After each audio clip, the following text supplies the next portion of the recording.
So what Dr. Vernon is saying is that while if you adopt a strength training program, the forthcoming benefits are available to you only if you combine it with an eating plan, especially one of low carbohydrates, although I like to call it now a normal carbohydrate diet.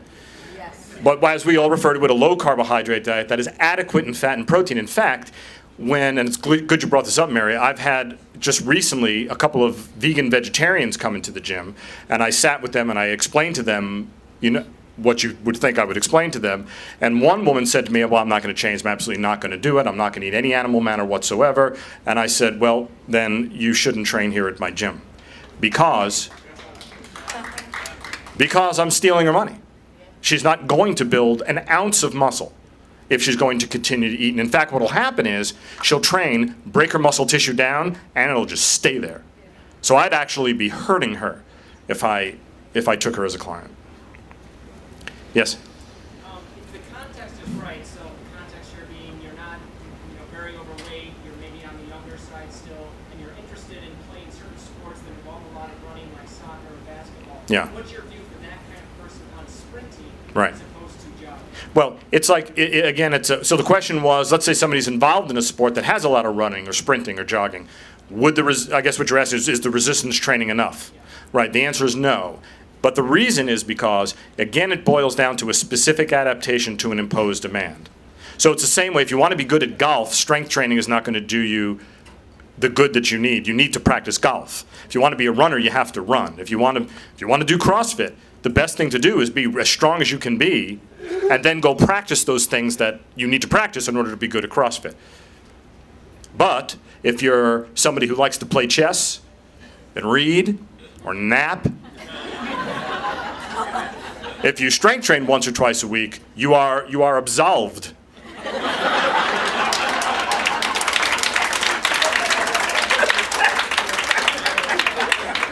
Did I do that right? All right, so we did. Yes. Is it doing it slowly Yeah. just safer, or is it something actually happening to your muscles that's different from the traditional fitness? Right. There is not a lot of research on it, but there is some research that personally I think is well done to suggest that the slower repetitions are superior to faster ones, because when you're lifting the weights fast, you're invoking some degree of momentum, which means that your muscles are highly loaded when you start. It's sort of like in Olympic lifting. So you've ever seen the Olympic lifters? What they'll do is they'll start and they pull really strong. So they are lifting an extremely heavy weight up, but then what they're doing is they're taking it, holding it in this position, ducking down underneath it to then lift it with their legs. So there's a point of unloading and then sudden loading again. And when you lower a weight really quickly, you're just letting gravity do all the work. So while you can get stronger lifting like that, it's not an optimal way to load the muscles. And it's not as safe because, as we know, F equals ma, force equals mass times acceleration. The greater the sudden force you produce against a resistance, the higher or tension you place against it, the greater the force and the greater the force. None of us know the tensile limits of our tendons or ligaments, and I don't suggest you trying to find out. All right, just one more question. Yes? What about resistance equipment as opposed to a set weight? You mean like machines as opposed to free weights? Like that? So the question was, is free weights or machines better, I guess, right? Well, the fact of the matter is this: your muscles, all they do is they contract and they uncontract against resistance. They don't know if you're lifting if you're in a Nautilus machine using free weights. It doesn't know. All it knows is that I contract and uncontract sufficiently enough to stimulate a positive tissue adaptation. That's all your muscles know. Now, on machines, you can do that more safely than using free weights. So that's, the weight's not going to fall on you. Gravity. Fred? Yes. Can I just put in a word for the total gym? Oh yeah. This guy I married Steve, he got shoulders on him. That slow burn on the total gym, that thing that Chuck Norris and Christy Brinkley are Right. constantly flogging on television. The total gym, yeah. And it uses, It's a very efficient piece of equipment, but he does slow burn on the total gym.